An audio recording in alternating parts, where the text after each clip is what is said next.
When I walked into the emergency department that evening, the energy in the air told me everything I needed to know. It wasn't just busy, it was chaotic. The triage board was lit up in red and yellow, the hallways already packed with patients on gurneys waiting for rooms, and the sound of monitors, voices, and alarms bled together into one relentless hum. Nights like this stretched us thin, but I had never seen Dr. Harrington look as tightly wound as he did when I passed him at the nurses' station. His jaw was clenched, his eyes darting between the charts and the doors, and the edge in his voice when he barked orders was sharper than usual. I'd worked with him for a few years, long enough to know that while he had a reputation for being brilliant, he also had a short fuse. Normally, he kept it under control, channeling his temper into efficiency, but something about this night was different. He snapped at a resident for fumbling a report and tossed the chart down like it had personally offended him. The resident's face went pale, and I felt my stomach knot. This wasn't just impatience. This was a man unraveling. The first hour of my shift passed in a blur. I ran fluids, drew blood, hooked up monitors, and explained procedures to anxious families. The whole department felt like it was held together by tape and willpower. But the breaking point was coming. We all knew it, though we didn't say it out loud. Dr. Harrington stalked between patients, his tone clipped, his eyes wild with the strain of trying to hold too many fires at bay. Every time I passed him, my shoulders tensed, waiting for the next explosion. It started small. He shouted at a nurse across the hall for not having a patient prepped quickly enough. Then he scolded the respiratory therapist for being too slow with a breathing treatment, even though I knew she'd been working at lightning speed. The staff exchanged uneasy glances, the way you do when someone you depend on is becoming a liability. The ER thrives on teamwork. When the doctor in charge turns toxic, everything starts to collapse. Then came the trauma. The paramedics burst through the doors with a young man who'd been in a car accident, his chest heaving, blood soaking through his shirt. 23-year-old male, blunt trauma to the chest, hypotensive GCS-12. They rattled off as we rushed him into the trauma bay. Dr. Harrington was already there, gloves snapped on, barking orders before the gurney had even stopped. Get 2 large-bore IVs, hang blood, call radiology stat, intubation kit ready, move! His voice cut like a whip, and we scrambled to obey. I was at the patient's side, sliding an IV into his arm while another nurse worked on the second line. The patient moaned, half-conscious, blood bubbling at his lips. The room was thick with urgency, but Harrington's anger made it heavier.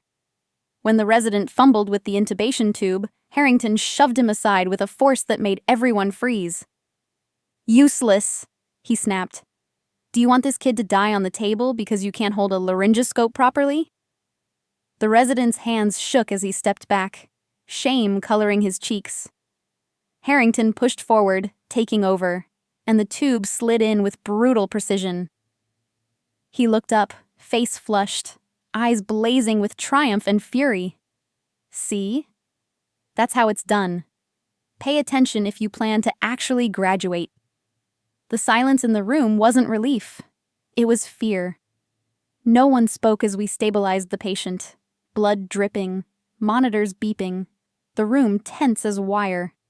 My own hands trembled slightly, though I forced them steady. Harrington's anger wasn't just abrasive anymore. It was dangerous.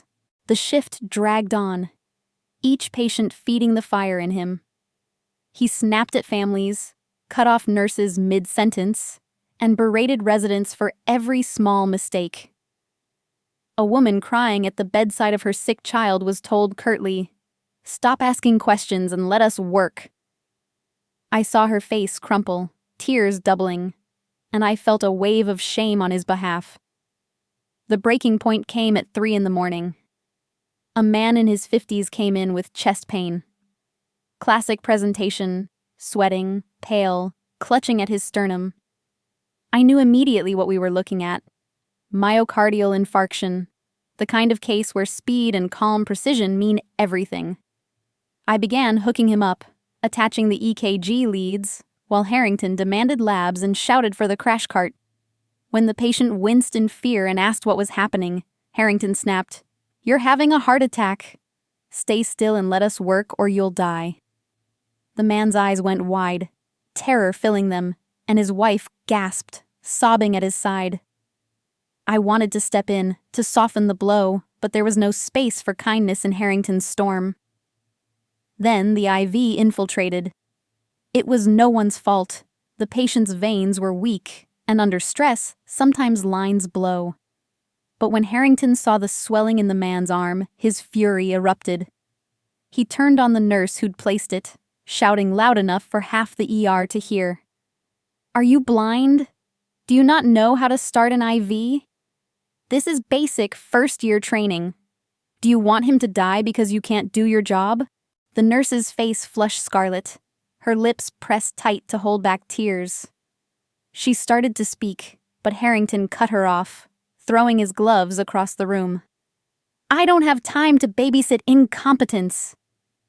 The whole department froze. Patients and families turned to stare, whispers rippling down the hall. Even the monitors seemed to hold their breath. That was when the charge nurse stepped in.